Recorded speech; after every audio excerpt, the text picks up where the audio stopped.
Hello, good morning everybody. So here I am back on streaming some devlogs, and I think today we're going to be creating a couple of cards and see how it goes from there. It's it's mainly two drawing cards, nothing complicated, but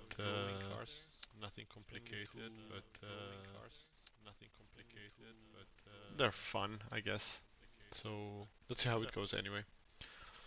Um, where do we start? So I've already created the like placeholder arts that are needed, and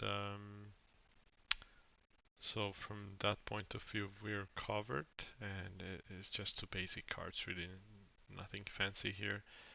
But let's see what the goal is. So the goal is to create two drawing cards that are going to be drawing specific tagged card. So just as a summary, what is this game all about first of all before going too much into the nitty-gritty details? So GOTOGRA is a roguelike deck builder, and we have um, a twist on the genre. Basically, you can see your character, of course, but on top of that, you're also able to move it along lanes. So currently, this room has only one lane, so you can move it only along this lane, and these separate tiles are called platforms, and you can move between them. So it's turn-based, and then moving your character expends like a resource, which is the energy resource for the movement. So from 4 we went down to 3, and the moment, like when you start the game, you don't really have a weapon equipped, and the cards are bound to a specific weapon. So your goal initially is to find this vendor, interact with him, and be able to choose. And you're given the option to choose a weapon there. But you would then ask yourself, how would you kill monsters if you don't have a weapon? Well, this game has like a specific thing called hero power, similar to what Hearthstone has, and through the hero power you're able to damage the enemies. Your hero power has some implication on how you basically evolve your character and your deck along the way. So basically, for example, you can by the way use it only once per turn, and it does low to moderate amount of damage, but that's it basically. You can use it once per turn, and at the beginning it's very weak, and then once you complete each dungeon you get to power it up through buffs, and it gets even more powerful because it also synergizes with the cards that are in your deck. So there's not much left to be done, for example here, and I need to pass the turn. So this particular simple enemy is now prepared to attack me. I can attack him back, and since I want to avoid his damage, and we're in this specific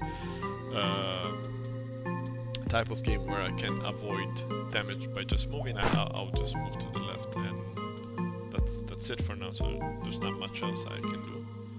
He's only left with 10 damage, and guess what? My hero power actually does 10 damage, so I'm gonna kill him.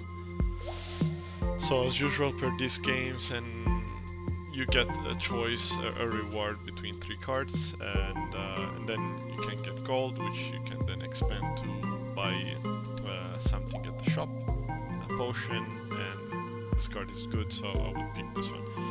But that's basically it. This was just an intro to what the game is. Then usually once you complete a room, you can go through the open gate or door. So as you can see on the left hand side, on the right hand side, we also have the minimap, which tells you where you are in this particular dungeon. I deliberately chose to not show the rooms so that you're incentivized into exploring the dungeon. So I can use actually a cheat just to show you guys that we can, I mean, with with the cheats you can basically see the whole dungeon structure. So this would be it basically. And since this is just the initial dungeon, it's you have like a linear path to the end of the dungeon. I will quickly dispatch this guy using cheats again so that we can go quickly to the vendor and see what happens there. So cool, I got a ring. Rings are, you can think about rings like in the same way as Slay the Spire uses the relics. So rings are really powerful, and then they give you cool synergies that you can keep buffing your deck and your playstyle. So this one in particular gives you 30 armor when you change a room. The wording is not perfect at the moment, so it will change anyway. So for now, just bear with me and let's call this rooms levels, but they're actually called rooms. So this one is a good one. Then this is also an interesting card, which is called a taunt. Basically attracts whoever is around you, and since this game is heavily based on positioning yourself or changing the position of the enemies, then those type of cards are really valuable. Okay, so now we got to an interesting dialogue. Actually, it's the first dialogue that you would be encountering at the beginning of your game, and this guy is the vendor.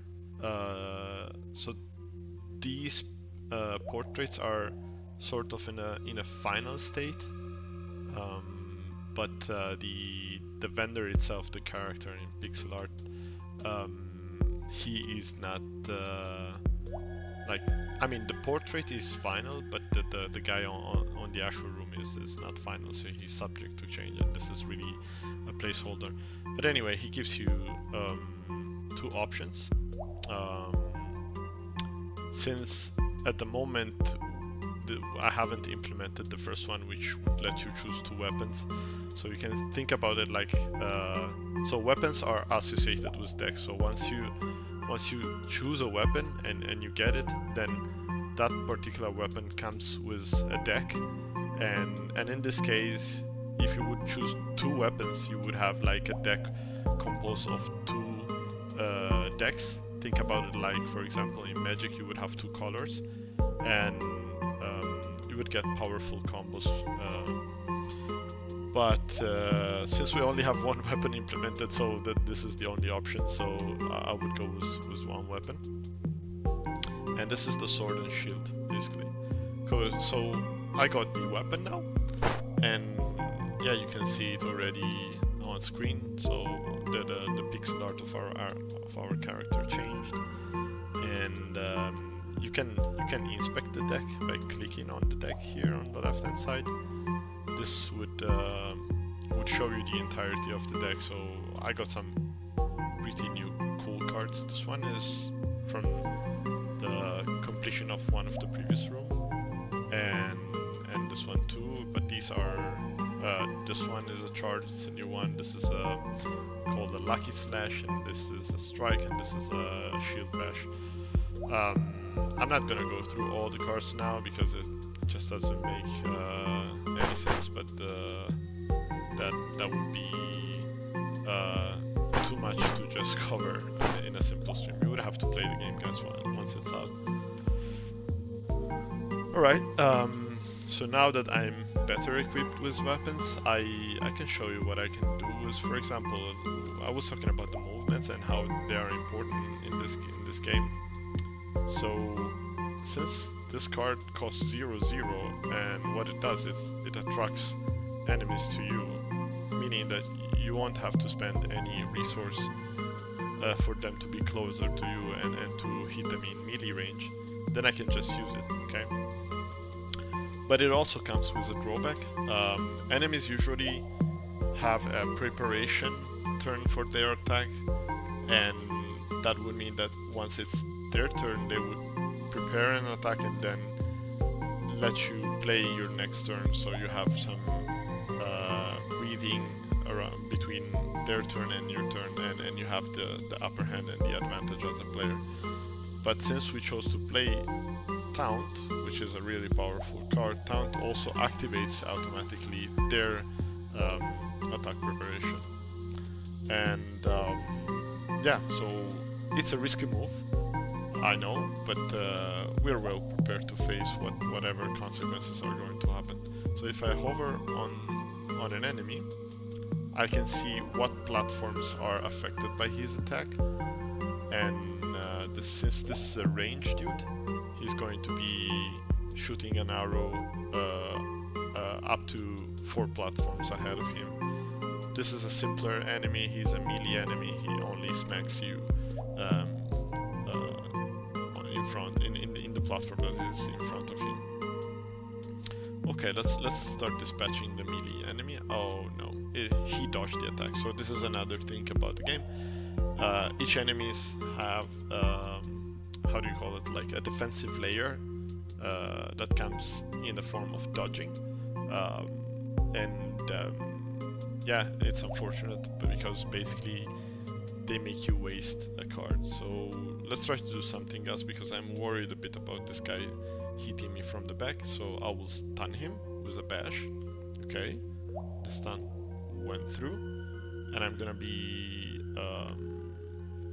attempting to do a bit of a risky move, but maybe it's better not to. I would rather just jump here so that I can avoid this guy's attack. And yeah, I can actually use my hero power to do some damage also to the archer. And since I'm at his back, this is gonna count as a backstab. So normally it does 10 damage, but since it's a backstab, we have like an additional 50% damage, so it should be 15 damage.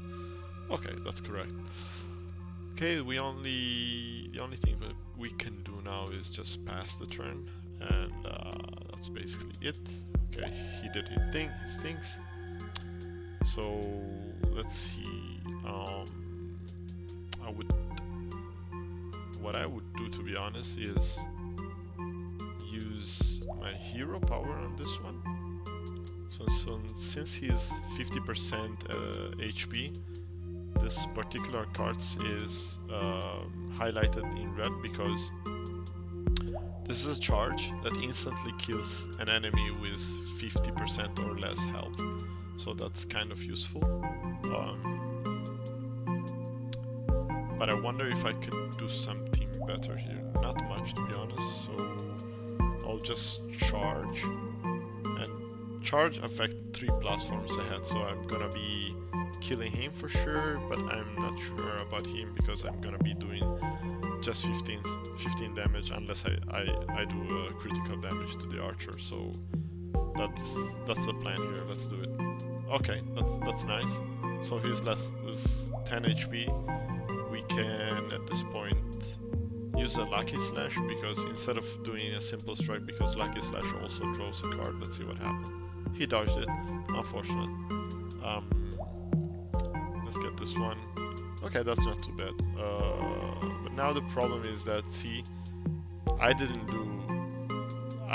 apply my strategy perfectly and optimize to also avoid this guy's damage. So I don't have energy to move, so the only things that is left to do is just yeah, take the damage. There's not much I can do. So I've removed the HP bar for the player at the moment because I had some issues when I updated the pixel art of our character. It moved way too up, and I might redesign that part. But anyway, you can see the health on the left hand side. Currently have 70 HP. I also have a chance to block the attack. Let's see what happens, but I don't think I will block it. Let's see. Oops. I got 30 damage. That's not good. Okay, I can restore some mana with this potion, but that's fine. It's not a big deal. I'll just kill this guy. It's easy, unless he dodges the attack. But like I don't have enough energy to avoid his next attack by killing him, so I will stun him. Oh, he's left with 10 HP, so I can still use my hero power. That's really good. And again, I get some rewards, gold, potion, and yeah, powerful cards. I think I like this one. Yeah, but the charge is always useful. But anyway, that was it. Me explaining the game. I think we can shift our attention a bit more on implementing this two new cards.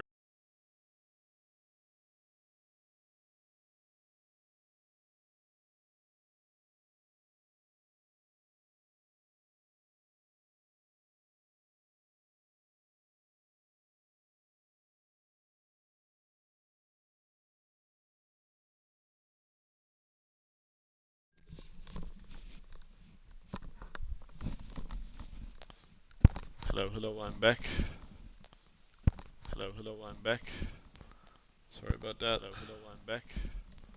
Sorry about that. Hello, hello, I'm back. Alright, hope you can hear me well again. I had some issues with my mic. So, what are we going to implement today? Today we're going to be implementing these two cards, um, which are really simple cards. Basically, we have um, uh, our only drawing card currently. It's called Patience, which is this one, um, which does two things at the moment. It draws a card from your main deck, and it does a full discount on the drawn card. So it's really powerful, and I don't think this card is going to be how do you say it, is going to be found so often. So we need somewhat of a more balanced card that lets you draw and pick cards from your deck when you need them. But we want to find like an in-between balance of the card itself and what it does. Okay, so what do we have here? I guess that first of all we need to, since our goal is to implement cards that are going to specifically be drawing uh, a specific type of card in terms of tags, we actually need to update our tagging system in in our how do you call this? Um, in our cards library, which is basically a simple JSON. And yeah, I would go through all the cards that have a weapon type of sword and shield. So it's a simple sword and shield search that we have to do. Can I type today? Sword and shield. Okay, so it's these cards. And I need to add a tag to this guys. Okay. So for example, Whirlwind is gonna be tagged with the sword tag. Okay. Now that I think about it, actually all cards needs to have a tag just to be a bit coherent. And for example, these cards, since they are generic and they're not associated with a weapon, they can just get the tag equal to none. Let's quickly do this. Um, so what can we do here? We could actually select all of these. Let's see. See if VS Code helps us doing this. But first of all, let's remove the tag from here. We can just do this kind of selection. Alright, then we go here and we say tag. I wonder if maybe we have to keep things a bit more flexible and make it so that it's actually an array of tags. And this should actually be empty. This should not have any tag. Okay, yeah, makes sense. Because I don't know, what if in the future we want to add more tags to weapon? Yeah, this could happen actually. All right.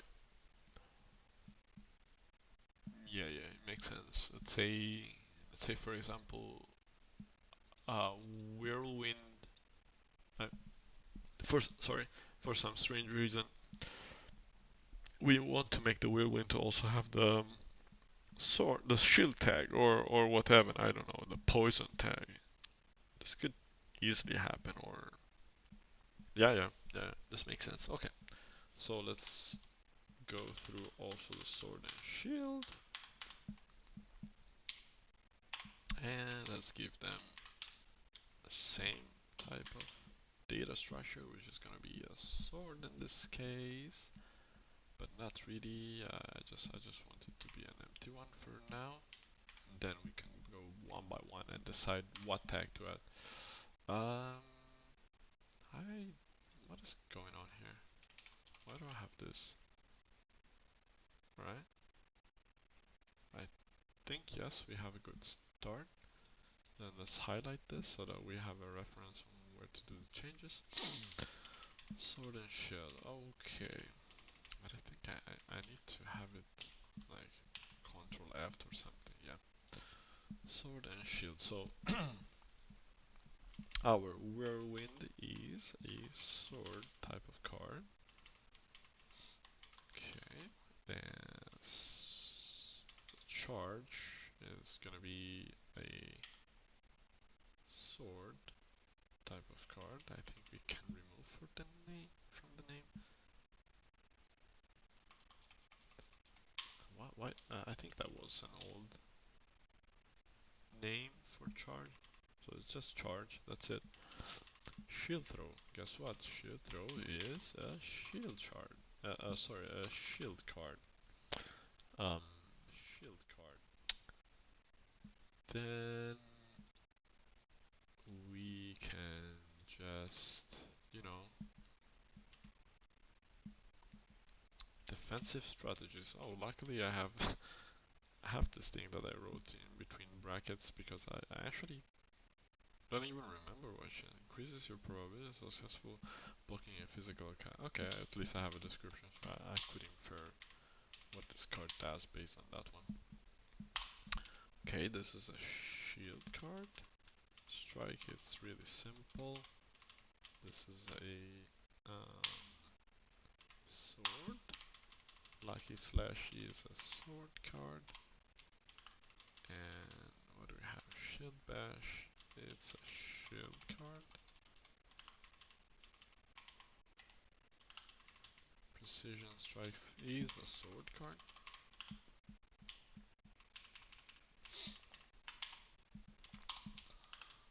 And Fulari is also a sword card.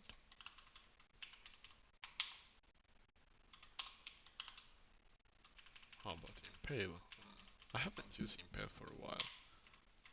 It's a really cool concept as a card. Basically, it it pulls out swords from the platforms around you. I guess from two platforms ahead in front of you and the same on your back. Uh, but it basically depletes all of your resources. So, but the cool part of this card is that the amount of resources that you're using uh, is is going to be added to the damage of the card. So this is an interesting card that can be probably used on some fancy deck that you guys could come up with. Um, then we have a shield card, which because it's a shield charge. Okay, this is same as a charge, but it's with your shield, and you also get the benefit of stunning. But it doesn't go through and instantly kills enemies that are below or at 50% HP. All right, I think we're done. So let's do a quick check. So we have sphere, which is a generic one, so no tag, no tag, it's correct, no tag, no tag, no tag. Then no tag here, and first aid is not tagged. Then we have whirlwind, it's a sword card, charge is a sword card, shield throw, it's a shield card, and defensive strategist is a shield card, strike is a sword card, lucky slash is a sword card, shield bash is a shield card, precision strikes is a sword card, flurry is a sword card, impale is a sword card, yes. And I think we're okay, we're set on and we're good to go. So what happens now? I need to basically see how we create cards. I think we have a class called card factory. Yes. No. Card factory, right? Yes. It's this guy. Where do we have the instantiate? No. Wait, create card. Okay, we have the script. We load the script and okay. Yeah, because we have a class for each card script. So we need to instantiate that. Yes, correct. Then we create the card. So now I think that this, like, for example, if we take the strike card, yes, they are extending a generic card class.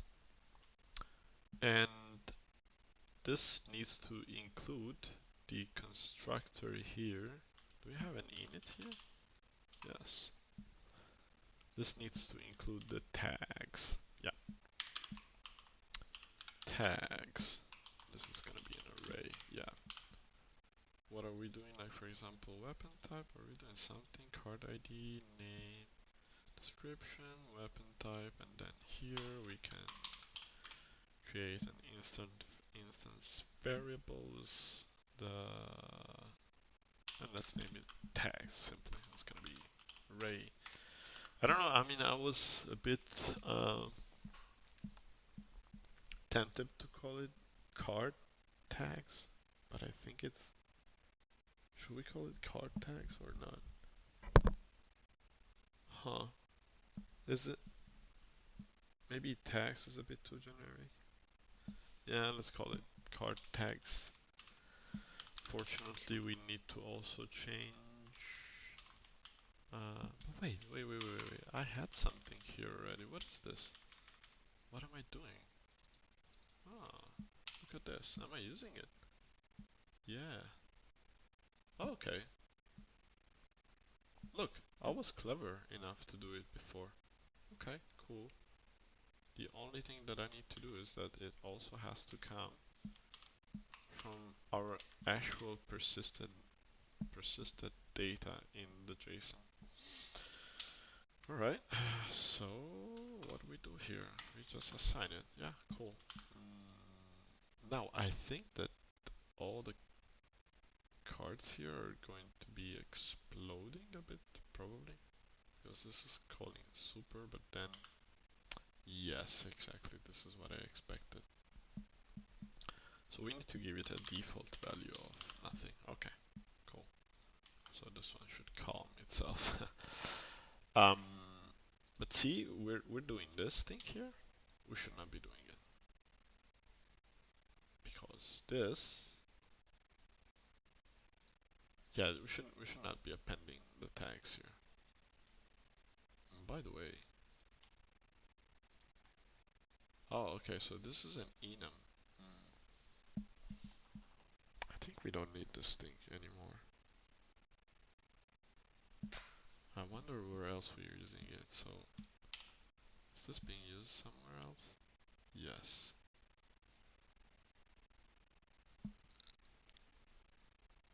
Yeah, what we can do is say, you know, we can add none. we can start giving them values, I think. Is this a syntax? Doesn't seem so happy. Maybe it's like this. No. Why is it complaining? Ah, enums must be integer. Alright.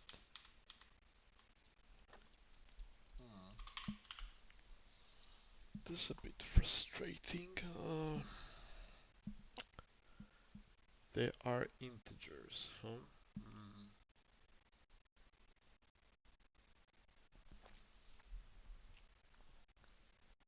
But how do we do the conversion now? Because we're getting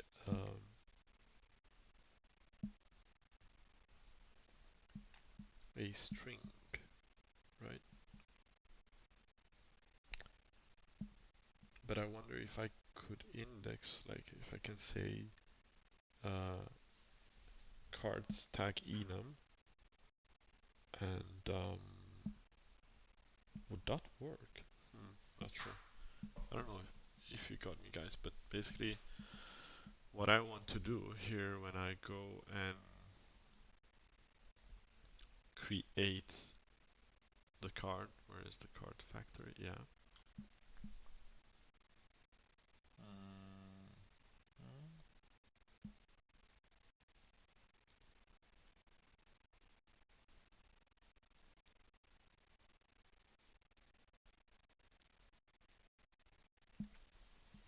Yeah, this could be a bit complicated if I don't do it correctly.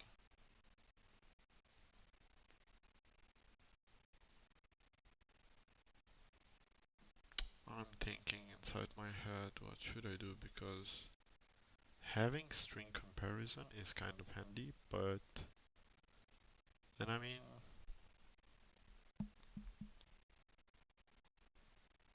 I really don't have to change a lot in here.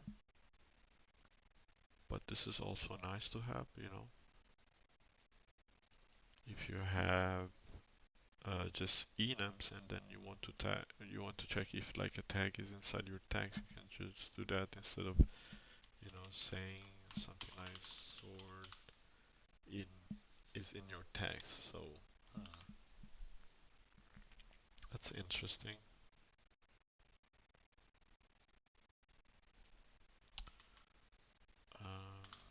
What can we do? So basically we have to do a conversion from the string that is coming from the JSON and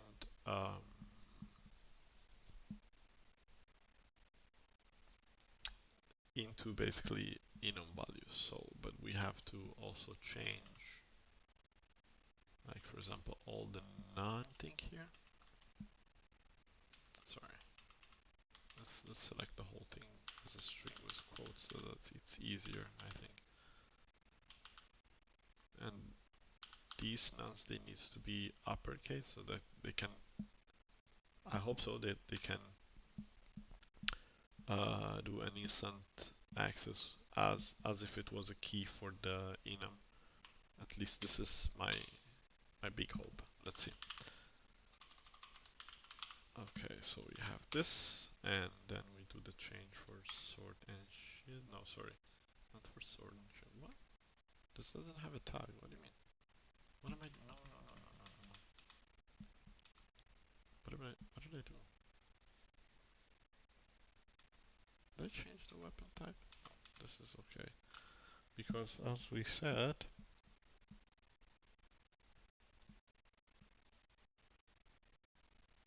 so we don't even need the none thing actually, because if it's empty, then we don't have any tag. Okay, that's fine. So let's quickly change what I did here in the enum. But we actually need to change the sword tags, like this thing here. This one needs to be changed into uppercase sword, right? Yeah. Sword.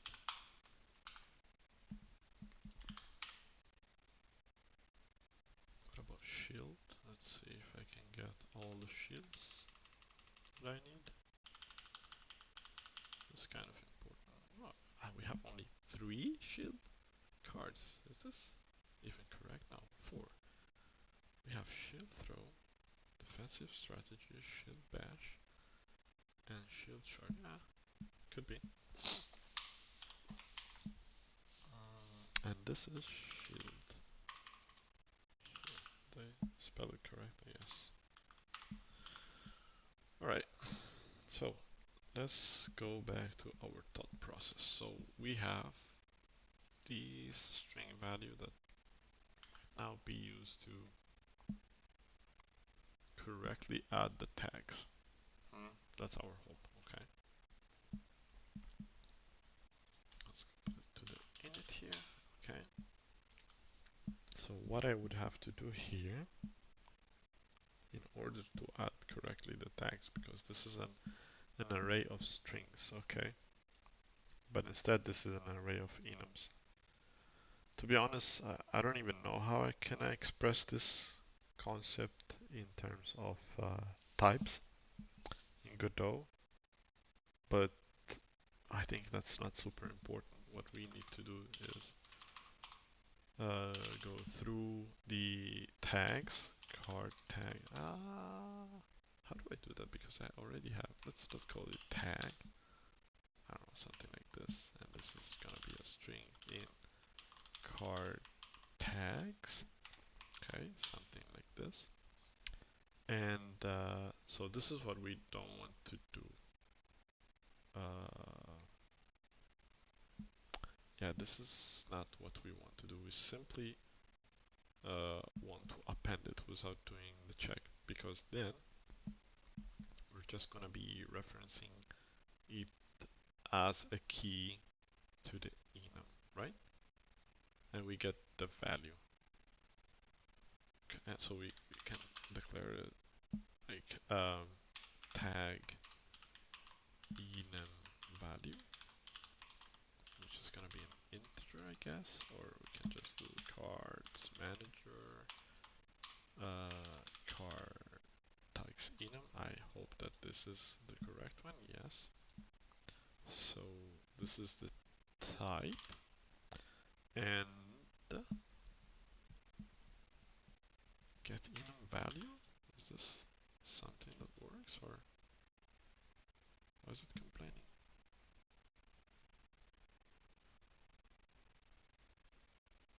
Okay, so yeah, as I was suspecting, so I think we can just say tag, right? Yeah, that's correct. This seems to be working. Okay.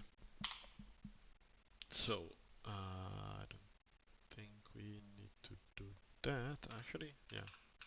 So first of all, well, if card tags is empty, so I don't need to even do any check. That's the beauty of this system. So we don't need to do the check that Copilot is suggesting us. We just need to say card tags, just append the tag value, right? Tag enum value. Alright. Cool, I think this is it basically. I think so, right?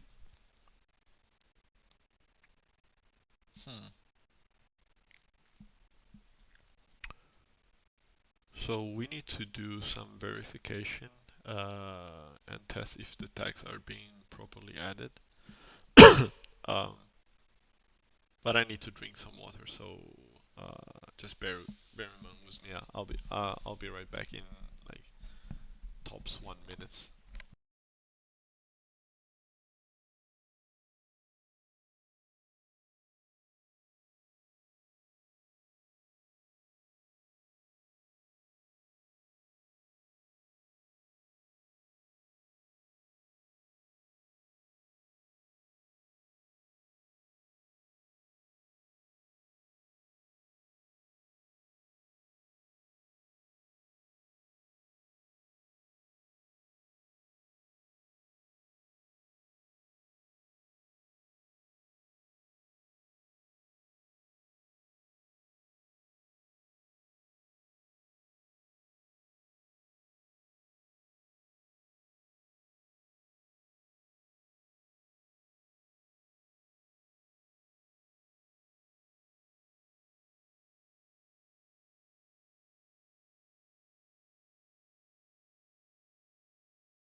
Okay, I'm back, guys.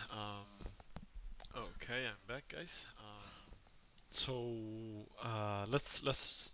I think my cat is really hungry, so I'll need to feed him soon. So let's quickly wrap this short devlog by actually testing if my assumptions are correct and if we're correctly tagging the cards. I think what we could do is just simply we can we have cheats to create cards, so that wouldn't be hard. And we as soon as we create a card, we just print the tag that we expect uh, the card to have. So it should be easy because we're gonna be seeing numbers. But since we only have, what is it, two tags, I think. Yeah, so it's gonna be zero for shield. Sorry, zero for sword and one for shield, and that would work basically. So let's see. I wonder if I could just rely on the tag for the super class. I mean, and then just print it here. But for example, if we go to strike, what is it doing here? For example, it creates the card, but then by default, why is it not going? Okay, control click is not working there. By default, this scan goes here and it gets an empty list of tags. That's not what we want. We actually want to pass the correct tag. And where is this happening, by the way? Because here we only get the tag from above. Oh yeah, in the factory. What am I doing here? But the problem is, yeah, we might be passing it, but then we create the card, then we also pass the cost. But for example, since we're actually targeting the specific cards, like for example strike, then sword and shield, what is this? What is this? Is this the name or the type? What is this? Have the price? Weapon type. Oh, okay, okay. That's cool. So what we can actually be doing is something like this. We can just do wait a second. My cat is doing fancy stuff. I need to go catch him.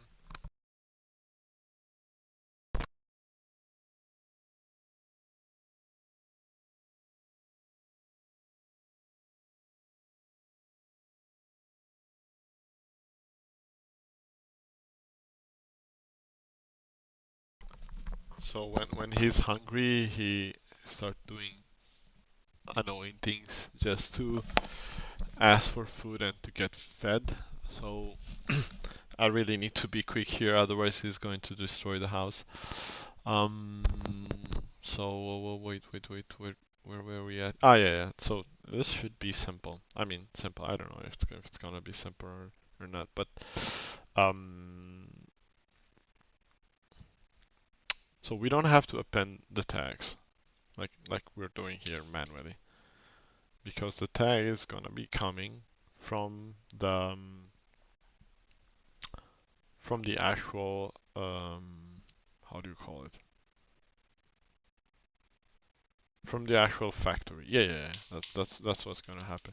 So we only need to do this. Basically, we're gonna be getting card tags, something called card tags here, right? And it's gonna be an array. By the way, are we calling it card tags again here?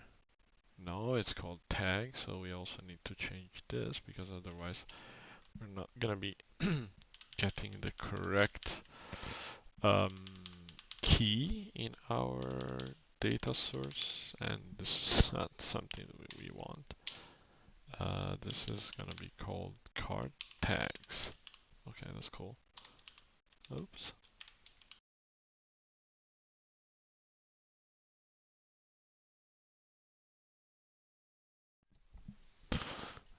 Okay, so we go here, and where were we? We were here. So this is gonna be created by the factory, which is going to be passing us. What was it? Was it strike? Yeah. Which is going to be passing us the card tags. Great. Oops. Great. So this little array is going to also be passed to our super constructor. Yeah. All right. Feels good. And mm, mm, mm. and we're gonna be doing the print, by the way, not here, but we could actually do the print here. Print, and we say card init. No, not like this. We can say print, so that we can actually see it. The card created with tags. Yeah, great. This is when our AI systems that are glorified auto-completion tools are helping us with, but it's okay. It's handy for now. So back to our strike. I guess that's it, right? Yes. So let's copy this so that we don't have to type it all over the place again and again. We delete this. We add the parameter here and the actual argument here. This is done. Flurry, we have this. No, yes, that's nice because we're gonna be doing these type of works. That's great. Impale. Oh boy.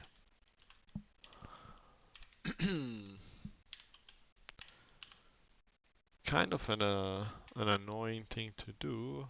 I see that this could not be super entertaining for you guys, but it is what it is. This is, in a nutshell, software development, basically. Seems like a fancy thing uh, to some not so expert eyes, and we might look like wizards doing fancy stuff, but at the end of the day, there is some copy and pasting involved. But the process that brought us here, that's what really counts. You know, we thought about our data structure and what we were doing, um, and also, you know, how we translated the actual data coming from the data source that is persisted in the on the disk, and we have to do that conversion. That was the, you know, the key aspect that we actually tackled today. Of course, I mean, yeah, this there's a bit of you know, you have to understand. I mean, you have to design things properly. So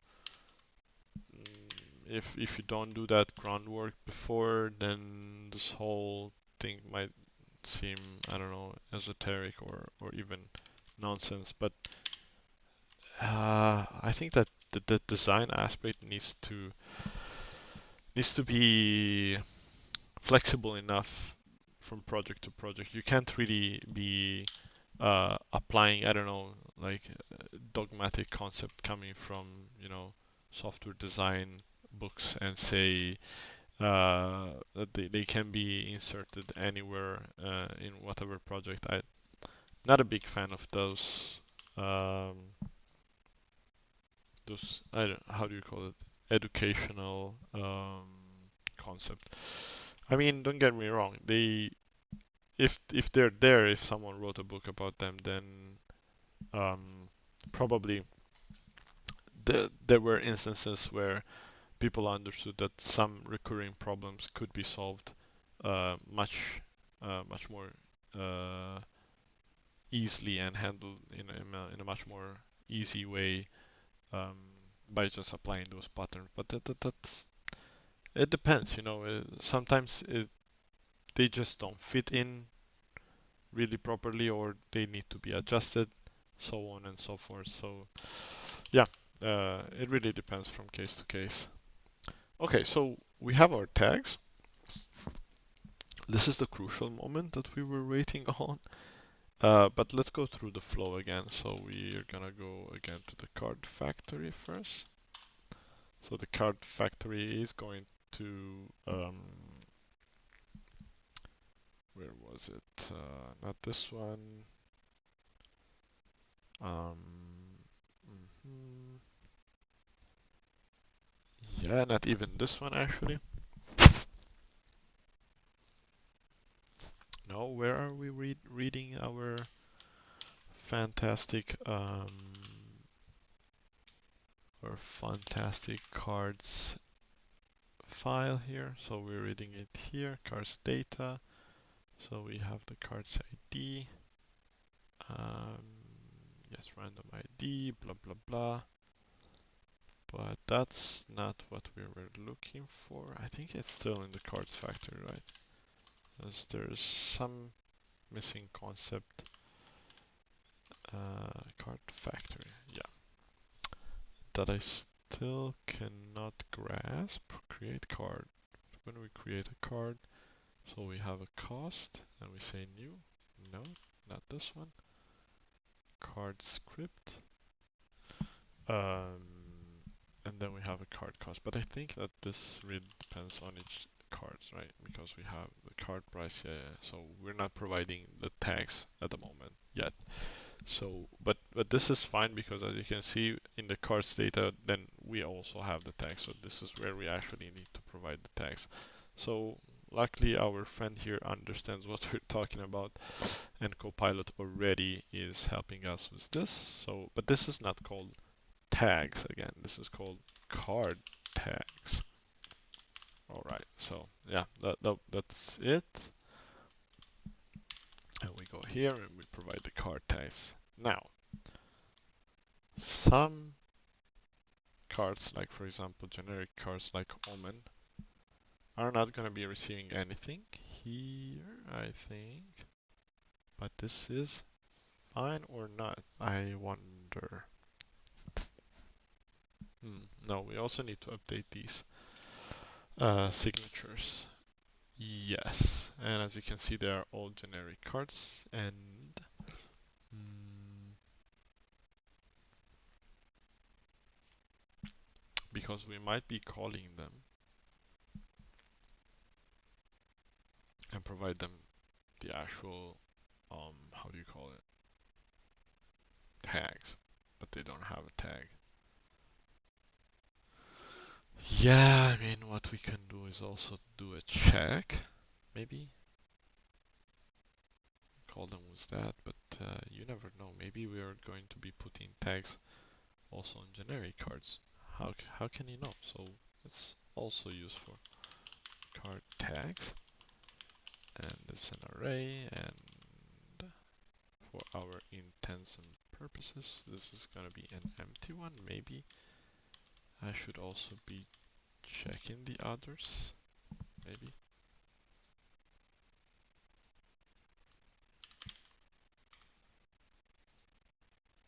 Okay, again, sorry about this slug here of copy and pasting, but it's actually needed. There's not much you can do.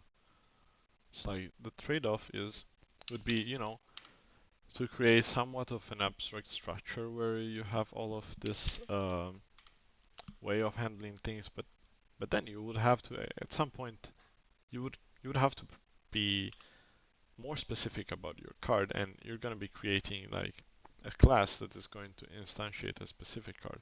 But then down the road, I'm pretty sure even if you create the most beautiful and elegant abstract structure where you're going to be, you know, I don't know what abstract structure you would come up with, but I'm super sure that you would then at some point do, I don't know, a switch or an if then else to distinguish which parameter you're providing based on the concrete card that you're instantiating. So yeah, that's just what I would say. So, but then we also have a small correction to be done, because here, like, these cards are actually we could just simply do this here, right? Um,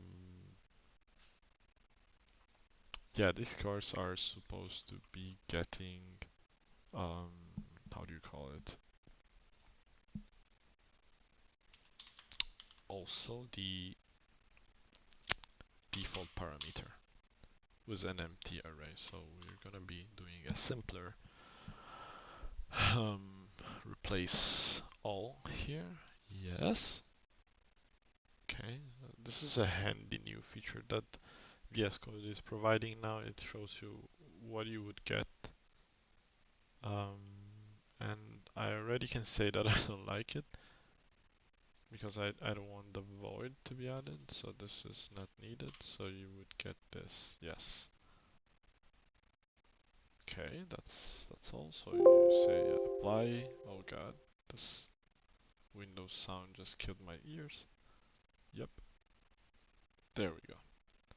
I think we're good to go and test the whole thing.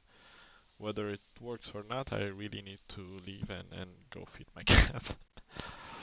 Alright, let's see. So again, there's not gonna be anything flash on the screen. We're just gonna be reading the output on the console, and let's see what happens. Might just crash. No, still no crash, which is good. Cool. We have created cards with no tags, which is great, because as you can see, we have no tags. I wonder why we did it twice. This is interesting. This is super interesting. But let's create, for example, we have fantastic technology that are cheats. We create a strike. Okay, this is great. This is actually what we were expecting. So strike has the 0 tag, and guess what? If we go to our cards manager or something like that, and we go check the tags that we have, since strike is a sword tag, we only have the 0 tag on it. This is great. What about what do you call it? Shield charge or shield bash? I think. Out card to hand, shield bash. Hopefully I spelled it correctly, because it's not so. I mean, you have to be precise with these cheats. Oh, that's so nice. Okay, so this whole thing is working. We managed to successfully add tags to our cards, and that's like literally a list of tags.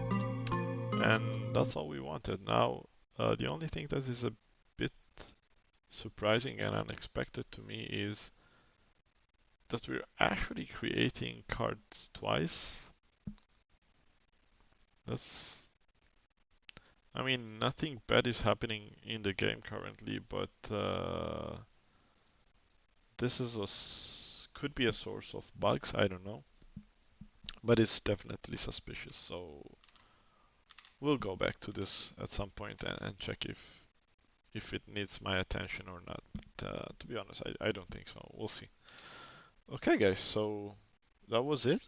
So thanks again for watching the stream, and I appreciate you guys if you could, go to our game website. It's called GOTOGRA.com. Maybe you could also visit our social medias. You can just search GOTOGRA on X, Instagram, Facebook, or what is it called, Blue Sky, which is surprisingly a nice social media. TikTok and especially YouTube, guys. Yes, you can just go to our YouTube channel and maybe leave a like or watch one of our two reels that we have at the moment. Not much, but you know, we're trying to expose the game to the public, and I guess at some point we're gonna reach a moment in time where we will need to get some fundings, probably from I don't know, from a publisher or Kickstarter. We'll see what's the best option for the game and for the team. Speaking of which, yeah, a big shout out goes to my two collaborators. Sorry Cat, which is the musician of the game. He's also collaborating heavily on the story of the game and generally in the design of the game decisions and stuff like that. And last but not least, probably the most important person in this project is um, the Lazy Factory. She goes by the handle of the Lazy Factory. She has a very nice blog. She's a professional social media manager. She has a full-time job on her own, but she's also helping GOTOGRA coming alive and especially exposing it to the public. So for now, really, thanks a lot for watching, everybody. And yeah, I'm gonna go feed my cat. Thank you again. Bye bye.